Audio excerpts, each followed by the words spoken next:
আমাদের আজকের ল্যাব সিমুলেশনে আমরা তৈরি করব নর গেট, এবং নর গেটে আমরা দুইটা উপায়ে করব। একটা হচ্ছে প্রি-বিল্ট অর প্লাস নট মেথডে ইউজ করব, মানে যেখানে আমরা গেটগুলো বানাবো না, রেদার আমরা প্রি-বিল্ট মডেল ইউজ করব, করে সেটা বানাবো।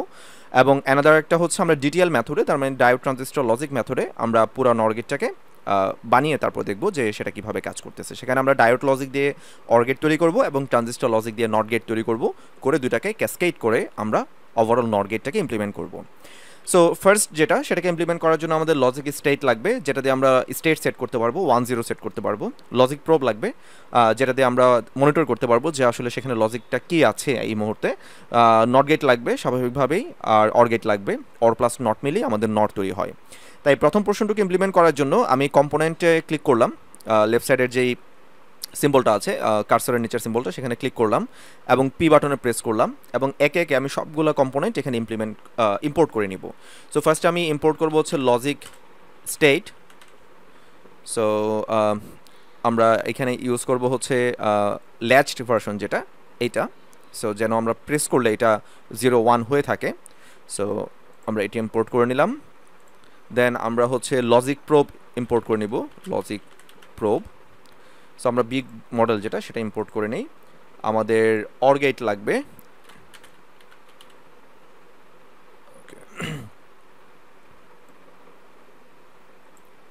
সো এই যে আমাদের অর গেট চলে আসছে, এবং আমাদের হচ্ছে নট গেট লাগবে, যেটা এখানে অলরেডি আছে। সো এবার আমি যেটা করব, আমার এই পুরো সিস্টেমটাতে ফার্স্টে আমি অরকে প্লেস করে দিব। এই যে আমার অর গেট প্লেস হয়ে গেল, এবং সেই সাথে আমি নটটাকে প্রেস করে দিব। ওকে, আমার নট প্লেস হয়ে গেল। এখন আমার লজিক স্টেট, দুইটা লজিক স্টেট আমি সেট করব। একটা লজিক স্টেট হবে আমার এ, অ্যানাদার লজিক স্টেট হবে আমার বি। সো চাইলে আমি পাশে তার নামগুলোও সেট করে দিতে পারি।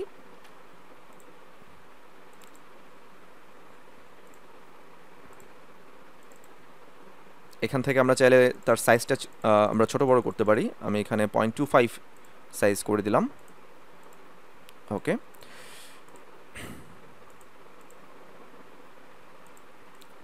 অ্যান্ড সিমিলারলি আমি এটাকে কপি করে নিই, তাহলে আমার সাইজটা বাই ডিফল্ট 0.25 থাকবে। ওকে, বি। সো এখন আমরা কি করব, আমরা ওয়্যার দিয়ে জাস্ট এগুলো কানেক্ট করে দেবো। সো আমরা যদি এখানে মাউস কার্সরটাকে নেই, তার মানে এই যেই আমার লজিক স্টেট আছে তার আউটপুটের সাথে যদি আমি মাউস কার্সরটা নেই, এখানে একটা পেন্সিল চলে আসে। সো ওই পেন্সিলে ক্লিক করে আমরা হচ্ছে এগুলো কানেক্ট করে দিতে পারবো। যখন এই গ্রিন পেন্সিল চলে আসবে তখন বুঝতে হবে যে এটা ওয়্যার মোডে চলে গেছে। সো আমরা এভাবে করে কানেক্ট করে দিব, এবং আমরা এই নট কানেক্ট করে দিলাম, অ্যান্ড এইটা হবে আমার ফাইনাল আউটপুট। সো আমরা এখানে একটা কাজ করতে পারি, যে আউটপুটটাকে খুব ভালো করে যদি আমরা বুঝতে চাই, সেজন্য আমরা একটা এলইডিকে নিয়ে আসতে পারি,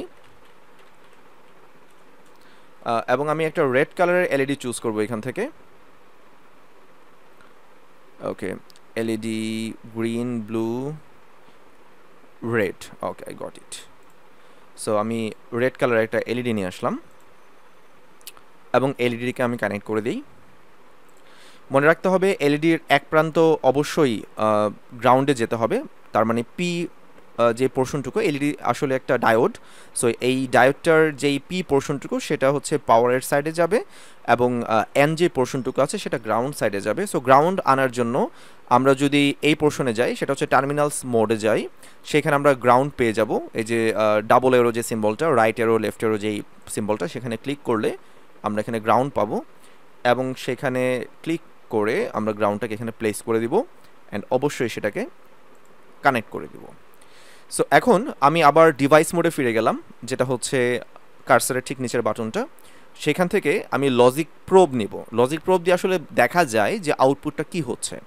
সো আমি ফার্স্টে অর গেটের আউটপুটে একটা লজিক প্রোব কানেক্ট করব, এবং ওভারঅল আউটপুটে আরেকটা লজিক প্রোব কানেক্ট করব। সো এই হয়ে গেল একটা কানেকশন, এবং এই হয়ে গেল একটা কানেকশন। সো বোঝাই যাচ্ছে প্রথম প্রোবটা আমাকে কি করবে। আমি একটা কাজ করি, প্রথম প্রোবের একটা নাম আমি দিয়ে দিই। প্রথম প্রোবটা হচ্ছে আমার অর আউটপুট, তার মানে অর গেটের আউটপুটটা প্রথম প্রোব শো করবে। অ্যান্ড পরের যেটা, সেটা হচ্ছে আমার নরের আউটপুট শো করবে, কারণ যখন অর গেটটাকে আমি এটার মধ্যে দিয়ে পাস করব তখন সেটা অর প্লাস নট হয়ে যাবে, আলটিমেটলি এটা নর গেট হয়ে যাবে। এইবার আমরা প্লে বাটনটাই প্রেস করব, সবার বাম পাশে নিচের যেই বাটনটা প্লে বাটন, এবং আমাদের কোনো রেড সিম্বল আসে নাই, তার মানে আমার পুরো সিস্টেমটা এখন রানিং আছে। সো আমরা যদি এখন স্ক্রিনের দিকে তাকাই সেখানে কি দেখা যাচ্ছে, সেখানে একটা আমি একটু জুম করে নিই তাহলে মনে হয় আরও বেটার দেখা যাবে, না এটাই বেটার। সো এখানে এ আর বি আমার দুটো ইনপুট আছে, যেই দুটো এখন 0 0, ফলে অর গেটের দুটি ইনপুট 0, ফলে আউটপুট 0 আসতেছে। এবং যখন এই আউটপুটটা 0, যেটা আসলে একটা নট গেটের ইনপুট হিসেবে কাজ করতেছে, সেখানে 0 আসার ফলে আউটপুটটা কিন্তু 1 হয়ে গেল, এবং আউটপুটটা যখন 1 হলো তখন কিন্তু আমার এলইডিটা আমরা দেখতে পাচ্ছি এলইডিটা কিন্তু রেড কালার হয়ে আছে। এবার আমি যদি কোনো একটা টার্মিনালকে 1 করে দেই, আমরা জানি অর গেটের যে কোনো একটা টার্মিনালকে যদি 1 করি তাহলে আউটপুট 1 হয়ে যায়। আউটপুট যখন 1 হয়ে গেল, নটের কারণে সেটা 0 হয়ে গেল, ফলে এলইডিটা নিভে গেল। সিমিলারলি আমি এটাকে 1 0 অথবা 0 1 অথবা 1 1 করে আমি চেক করে দেখতে পারি যে আমার লজিকগুলো কাজ করতেছে কিনা, এবং আমরা দেখতে পাচ্ছি খুব ভালোভাবে আমাদের এই লজিকগুলো এখানে কাজ করতেছে। সো এখন এই পুরো জিনিসটাকেই আমরা ডিটিএল মেথডে ইমপ্লিমেন্ট করব। মেনলি এখানে আমরা যে অর গেট ইউজ করলাম এবং যে নট গেটটা ইউজ করলাম, এগুলো অবশ্যই কিছু না কিছু কম্পোনেন্টস দিয়ে তৈরি, যেমন ট্রানজিস্টর, তার মানে সেমিকন্ডাক্টর বেস কিছু কম্পোনেন্ট দিয়ে তারা তৈরি। সো এই কম্পোনেন্টগুলোর ভিতরে কি আছে সেগুলো আমরা থিওরি ক্লাসে আলোচনা করেছি, তাই ওই থিওরি ক্লাসের কনসেপ্টটুকু ইউজ করেই আমি এখন নর গেট ইমপ্লিমেন্ট করব ডিটিএল মেথডে। সো আমি নর গেটটাকে ইমপ্লিমেন্ট করার আগে, ডিটিএল মেথড ইমপ্লিমেন্ট করার আগে এখানে স্টপ বাটনে প্রেস করতে হবে। প্রথমেই স্টপ বাটনে প্রেস করলে পুরো সিমুলেশনটুকু এখন স্টপ হয়ে যাবে। আমি আবার কম্পোনেন্ট মোডে যাব, এবার আমার এই রিকোয়ার্ড জিনিসগুলো ইম্পোর্ট করবো একে একে। তো সবার প্রথমে আমি ইম্পোর্ট করে নিই আমার ডায়োড,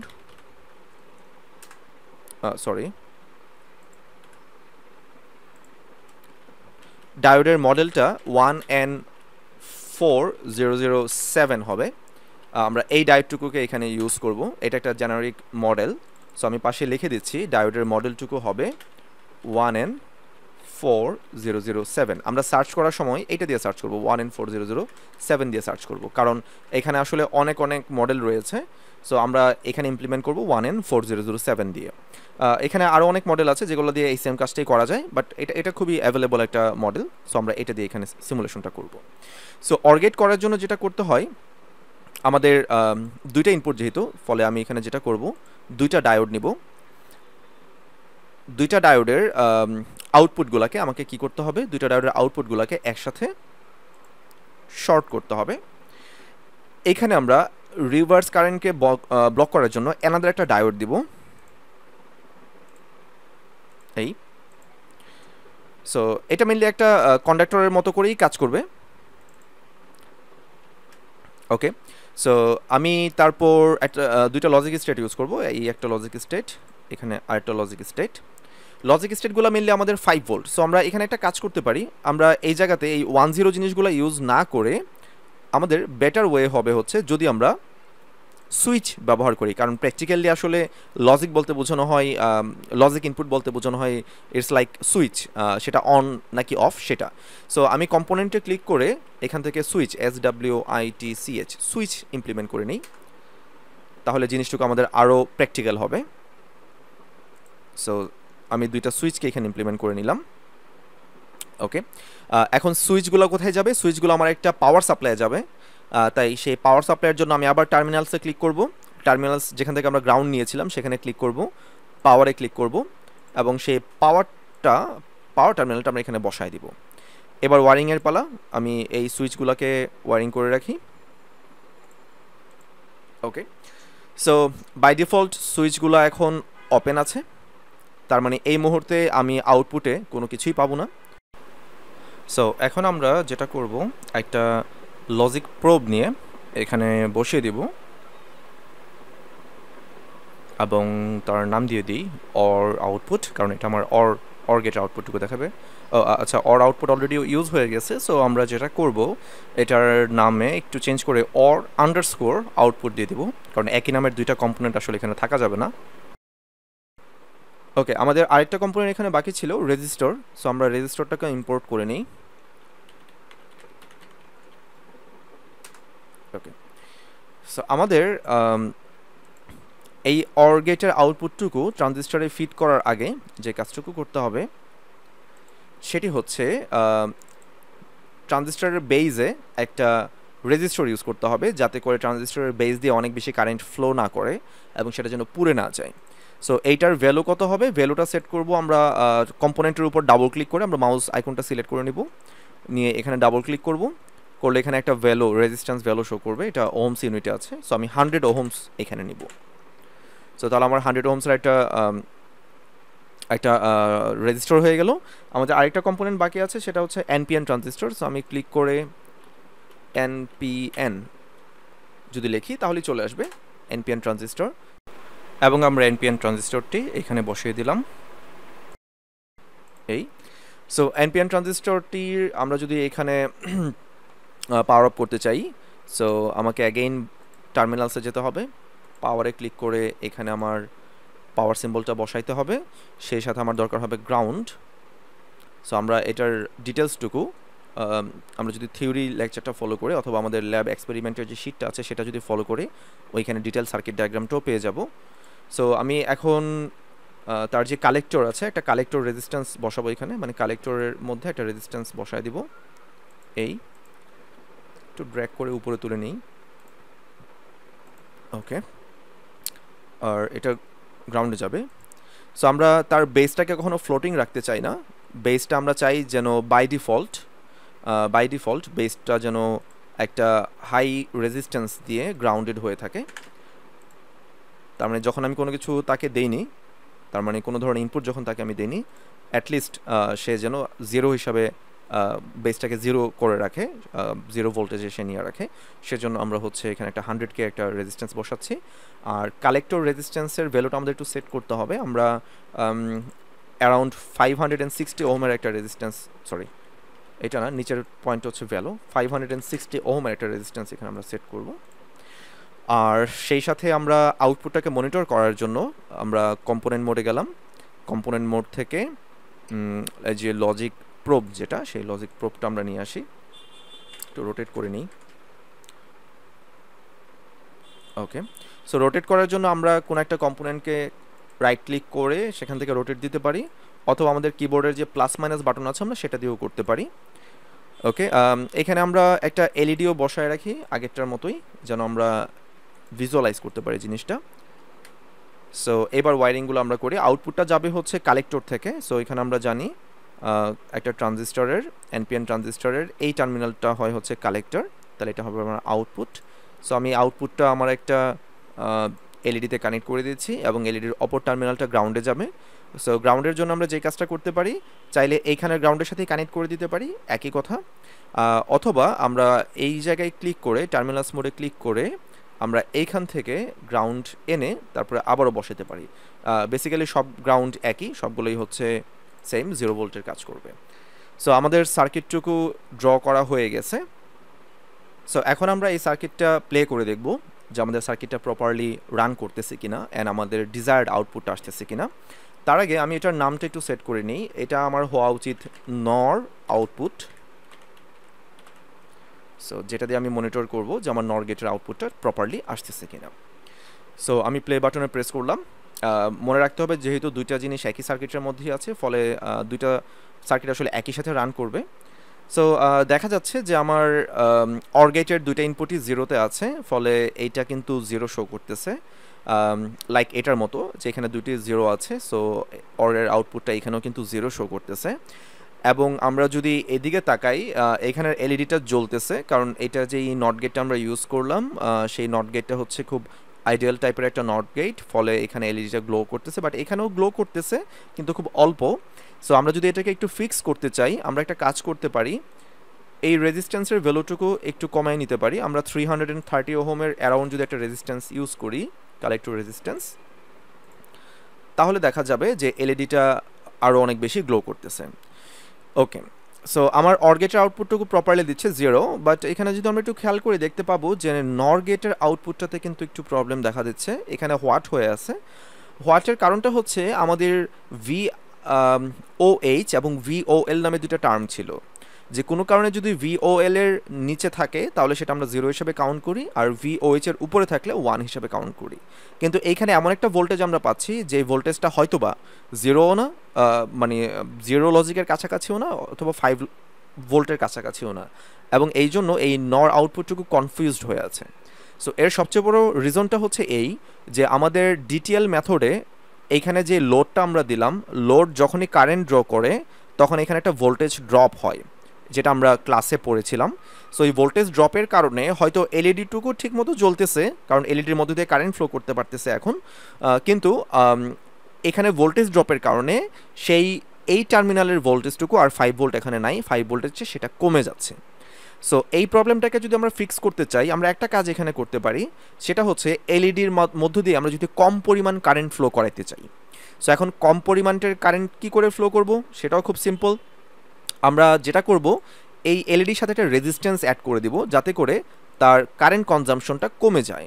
সো আমি এইখানে এই ওয়্যারটাতে রাইট ক্লিক করব, করে ওয়্যারটা একটু ডিলিট করে দিলাম, দেন কম্পোনেন্টসে ক্লিক করে আমার রেজিস্ট্যান্স একটা অ্যাড করে দিব এই জায়গায়, এবং সেটাকে আমি কানেক্ট করে দেব।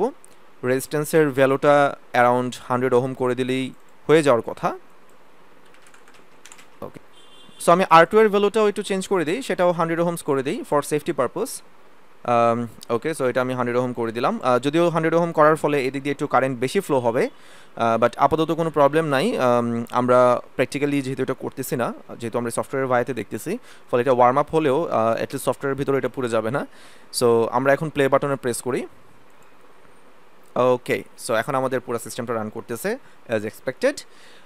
এইবার আমরা হচ্ছে একটা সুইচ অন করে দেখি এটার মতো, যেমন এখানে যদি এটা অন করি, অর গেটের আউটপুট 1 হয়ে যাবে, কিন্তু নর গেটের আউটপুটটা 0 হয়ে যাবে এবং এটা নিভে যাবে। সো আমরা দেখি সেম জিনিসটা আমরা এখানে পাই কিনা। সো সামহাও আমরা যদি এইখানে প্লাসে প্রেস করি, ওকে, সো কী হলো, যখন আমরা এটা প্রেস করে দিলাম তার মানে ডায়োডটা অন হয়ে গেল, এবং দেখা যাচ্ছে যে রেড পয়েন্টটা এখানেও দেখা যাচ্ছে, দ্যাট মিনস এটার আউটপুটটুকু কি আমার 1 হয়ে যাচ্ছে, অ্যান্ড এই রেডটুকু এখানেও দেখা যাচ্ছে। এবং আমরা এই আউটপুটটাকে কানেক্ট করেছি একটা ট্রানজিস্টর ইনপুট হিসাবে, ফলে ট্রানজিস্টরটা অন হয়ে গেল। ট্রানজিস্টর অন হয়ে গেলে এই যে কালেক্টর অ্যান্ড যে ইমিটার দুইটা হচ্ছে কিন্তু কানেক্টেড হয়ে যাচ্ছে। দুইটা কানেক্টেড হয়ে যাওয়ার ফলে এইটাও কিন্তু ব্লু কালার হয়ে গেল, এটাও ব্লু কালার হয়ে গেল, তার মানে দুইটা শর্টেড হয়ে যাচ্ছে। এবং এই টার্মিনাল যেহেতু গ্রাউন্ডেড হয়ে গেল, ফলে আউটপুটটুকু কিন্তু এই যে 0 হয়ে যাচ্ছে। এবং যখন আউটপুট 0, তার মানে কোনো ভোল্টেজ এখানে আমি পাচ্ছি না, ফলে এই এলইডিটা নিভে আছে। সিমিলারলি আমি যদি দুইটা অন করে দিই তাহলে সেম জিনিস আমি দেখতে পাবো, বাট দুইটাকে যদি আবার অফ করি তাহলে সে তার আবার আগের অবস্থায় ফিরে চলে যাবে। এখন আমরা এই জিনিসটাকে আরেকটু ক্লোজলি মনিটর করার জন্য যেটা করব, আমরা বিভিন্ন টার্মিনালে কিছু ভোল্ট মিটার আমরা কানেক্ট করব। সো সেই জন্য আমরা ইনস্ট্রুমেন্ট মোডে ক্লিক করব, সবার লেফট সাইডের সবার নিচের যেই পোর্শনটুকু সেটা হচ্ছে ইনস্ট্রুমেন্ট মোড।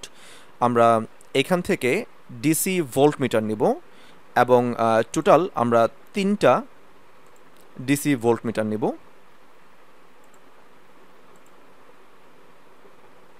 ওকে, সবগুলা ডিসি ভোল্ট মিটার আমরা যখনই কোনো একটা ভোল্ট মিটার ইউজ করি, সেটাতে যখন আমরা ভোল্টেজ মেজার করতে চাই, তখন আমাদেরকে যেটা করতে হয় সেটা হচ্ছে একটা টার্মিনাল আমরা কানেক্ট করব যেই পয়েন্টের ভোল্টেজ মাপতে চাই সেটাই, কিন্তু আরেকটা টার্মিনালকে আমার কানেক্ট করতে হবে অবশ্যই গ্রাউন্ডে, কারণ আমরা ভোল্টেজগুলো আসলে মেজার করি গ্রাউন্ডের রেসপেক্টে ইন জেনারেলি। সো আমি যেটা করব, এই আউটপুটটাকে মনিটর করার ট্রাই করব, এখানে কি আসতেছে। আমি দেখতে চাই এই ডায়োডের আউটপুটে কি আসতেছে, এবং দেখতে চাই এই ডায়োডের আউটপুটে কি আসতেছে। ওকে, ও সরি, আমি গ্রাউন্ড অ্যাড করতে ভুলে গেছি। সো আমি যাব টার্মিনাল মোডে, ক্লিক করব গ্রাউন্ডে, এবং এইখানে একটা গ্রাউন্ড বসিয়ে দিলাম। এবার আমি প্লে বাটনে প্রেস করলাম। ওকে, সো যেটা দেখাচ্ছে যে এই ডায়োডগুলা এই মুহূর্তে অফ অবস্থায় আছে, বাট তা সত্ত্বেও কিছু লিকেজ ভোল্টেজ এখানে দেখাচ্ছে 0.27, হুইচ ইজ অ্যাকচুয়ালি নেগলিজিবল। যেটা হয় যে একটা ডায়োড আমরা যখন অফ অবস্থায় চিন্তা করি যে ডায়োড এই মুহূর্তে অফ আছে, কিন্তু তা সত্ত্বেও থার্মাল কিছু ভোল্টেজ এখানে জেনারেট হওয়ার চান্সেস থাকে। মানে টেম্পারেচার ভেরিয়েশনের জন্য মাঝে মাঝে কিছু নয়েজ ভোল্টেজ জেনারেট হয়, এটা অনেকটা ওইরকমই কিছু একটা দেখাচ্ছে আমার এই জায়গায়। অ্যান্ড সেই সাথে কি আছে, এটার এই যে এখানে দেখাচ্ছে কত 0, তার মানে এটা অফ হয়ে আছে। সো এই ট্রানজিস্টর অফ হয়ে আছে, ফলে সমস্ত কারেন্ট এই রেজিস্ট্যান্সের মধ্য দিয়ে এসে এই দিক দিয়ে এই এলইডির মধ্য দিয়ে চলে যাচ্ছে। এবং দেখা যাচ্ছে এখানে 3.62 ভোল্ট আমি পাচ্ছি, আমি কিন্তু 5 ভোল্ট পাচ্ছি না, কারণ এই রেজিস্ট্যান্স কিন্তু কিছু ভোল্ট এখানে আমার খেয়ে ফেলতেছে। 5 ভোল্ট থেকে কিছু ভোল্টেজ খাওয়ার পরে আমি বাকি ভোল্টেজ হচ্ছে এখানে পাচ্ছি 3.62 ভোল্ট পাচ্ছি। সো বোঝা যাচ্ছে যে এই দিক দিয়ে আমি যদি আরও কিছু লোড কানেক্ট করি তাহলে এই ভোল্টেজটা আরও নেমে যাবে। যেমন আমি যদি এই রেজিস্ট্যান্সটাকে যদি আমি না দিতাম, সে সামহাও যদি আমি এই রেজিস্ট্যান্সটাকে শর্ট করে বাদ দিয়ে দিই, তাহলে কি হবে, তাহলে এই রেজিস্ট্যান্সটা তখন আর কাজ করবে না, এবং তখন দেখা যাবে যে এখানে ভোল্টেজ ড্রপটা আরও বাড়বে। কারণ কি, কারণ রেজিস্ট্যান্সটা না থাকলে এই এলইডির মধ্যে দিয়ে বেশি কারেন্ট যাবে, আরও যত রেজিস্ট্যান্স কম তত বেশি কারেন্ট যাবে। এবং যখনই বেশি কারেন্ট ফ্লো হতে যাচ্ছে তখন কি হচ্ছে, এদিকে ড্রপ হয়ে যাচ্ছে অনেক, এবং 3 পয়েন্ট সামথিং ভোল্টের জায়গায় এখন আমি পাচ্ছি কত 2.28 ভোল্ট। এবং এখন কিন্তু আমার সিস্টেমটা কনফিউজড, কারণ 2.28 ভোল্ট কিন্তু আসলে 0-র কাছাকাছিও না, আবার 5-এর কাছাকাছিও না। সো সে কাকে ধরবে, এবং এই জন্য সে কিন্তু একটা হোয়াট সিম্বল দেখাচ্ছে, এটা হচ্ছে একটা নয়েজ দেখাচ্ছে, সে এটা প্রপারলি আসলে কোনো আউটপুট সে এটা ডিটারমাইন করতে পারতেছে না। তাই এই সমস্ত কেসে আমাদের সাফিসিয়েন্ট অ্যামাউন্ট অফ রেজিস্ট্যান্স এখানে ইউজ করতে হয়, তা না হলে এখানে অনেক কারেন্ট যদি ফ্লো হয় তার ফ্যান আউট কমে যায়, মানে লোড ক্যাপাসিটি কমে যায়, যেটাকে আমরা ইন জেনারেলি বলে থাকি ফ্যান আউট। সো এবার আমি কোনো একটা টার্মিনালকে অন করে দিই। ওকে, সো দেখা যাচ্ছে এখানে আমি এখন আউটপুট পাচ্ছি 4.26 ভোল্ট। সো আমরা বলতে পারি এখানে তো আমার 5 ভোল্ট পাওয়ার কথা, কারণ আমি সুইচ তো অন করে দিলাম, কিন্তু না, এটা এই প্রোটিয়াস সফটওয়্যারটা প্র্যাকটিক্যালের কাছাকাছি সিমুলেশনটা রান করে, এবং সেখান থেকে আমরা দেখতে পাচ্ছি কি যে এইখান দিয়ে যখন ইলেকট্রিসিটি যাচ্ছে এই ভোল্টেজটুকু এর একটা certain amount of portion diode say consume করতেছে, যেটাকে আমরা ডায়োডের থ্রেশহোল্ড ভোল্টেজ বলে থাকি। এটা অ্যারাউন্ড 0.7 ভোল্টের কাছাকাছি হয়, এবং আমরা যদি এখানে 5 থেকে এই ভ্যালুটা মাইনাস করি দেখা যাবে যে অ্যারাউন্ড 0.74 ভোল্টেজের মতো এখানে একটা ড্রপ ঘটতেছে, এবং এটাই স্বাভাবিক, প্র্যাকটিক্যালি আমরা এই ধরনের একটা ড্রপ দেখতে পাবো। সো এই ড্রপের পরে সে আউটপুটটা এখানে আসতেছে, তাহলে এটা দেখাবে 4.26, 0.74 ভোল্টেজ ড্রপের পরে। এখানে অ্যানাদার একটা ডায়োড আছে, সেই ডায়োডটা আরও কিছু ভোল্টেজ ড্রপ এখানে ঘটাবে, অ্যারাউন্ড আরও 0.7 ভোল্টের মতো ভোল্টেজ ড্রপ ঘটবে, এবং যেই কারণে এখান থেকে অ্যানাদার 0.7 ভোল্টের কাছাকাছি একটা ভোল্টেজ ড্রপ হয়, এখানে আমি পাচ্ছি 3.52 ভোল্ট। সেই 3.52 ভোল্ট একটা রেজিস্ট্যান্স হয়ে আমার ট্রানজিস্টরের বেজে গেল, ফলে ট্রানজিস্টরটা অন হয়ে যাচ্ছে, এবং আউটপুটটা 0 হয়ে যাচ্ছে, এবং এই যে আউটপুট আমি দেখতে পাচ্ছি অ্যারাউন্ড 0.03 ভোল্টেজ এখানে দেখাচ্ছে, তার মানে অলমোস্ট 0। অ্যান্ড আমি যদি এটাকে অন করে দিই, এখন একটা মজার জিনিস আমরা দেখতে পাবো, এখানে কিন্তু এখন দুইটা ডায়োড অন, ফলে প্রতিটা হয়তো ইন্ডিভিজুয়ালি যখন কাজ করতেছিল আলাদা আলাদাভাবে যদি এভাবে কাজ করে, মানে এইটা অন এটা অফ, অথবা এইটা অন করে যদি আমি এইটাকে অফ করে দিই, তখন যেটা হবে যে তাদের আউটপুটটা আমরা একই দেখতে পাবো। বাট যখন দুটি অন, দেখা যাবে এই ভোল্টেজটা একটু ইমপ্রুভ হওয়ার কারণ হচ্ছে এখন আসলে কারেন্ট শুধু একজন ডায়োড ক্যারি করতেছে না, কারেন্ট এখন দুইজন ডায়োড মিলে ক্যারি করতেছে। সো যখন আমরা কয়েকটা এরকম ডায়োডকে প্যারালালে অপারেশনে পাঠাই, তখন তাদের ওভারঅল ভোল্টেজ ড্রপটা কিছু রিডিউসড হয়ে যায়, ফলে এই পয়েন্টের ভোল্টেজটা কিছুটা আপ হয়ে যাবে। ভোল্টেজ রিডিউস হওয়া মানে আউটপুট কিছুটা, ভোল্টেজ ড্রপ রিডিউস হওয়া মানে আউটপুটটা কিছুটা আপ হবে, এবং দেখা যাচ্ছে 0.05 ভোল্টের মতো একটু, মানে অল্প একটু এখানে বাড়লো, ফলে এখানেও অল্প একটু বেড়ে গেছে, বাট এখানে কোনো চেঞ্জ নাই, কারণ এই জিনিসটা আসলে ট্রানজিস্টরটাকে অন অফের কাজে ইউজ করতেছি, এতটুকু পর্যন্ত আমার আসলে অর গেট, আর কিছুই না। সো আমরা যদি তাকে 0 করে দিই আবার, তাহলে আবার এটা অফ হয়ে গেল, এবং এই জায়গায় দেখা যাচ্ছে যে আমার আউটপুটটা আবার 1 হয়ে গেল। সো এইভাবে করে আমরা ডিটিএল দিয়ে মানে ডায়োড ট্রানজিস্টর লজিক দিয়ে আমরা হচ্ছে একটা নর গেটকে ইমপ্লিমেন্ট করতে পারি, এবং এই গেটটুকু আমরা ক্লাসে যখন স্টাডি করতেছিলাম তখন সেখানে আমরা দেখেছিলাম থিওরিতে যে এইভাবে করে প্র্যাকটিক্যালি নর গেটকে তৈরি করা যায়।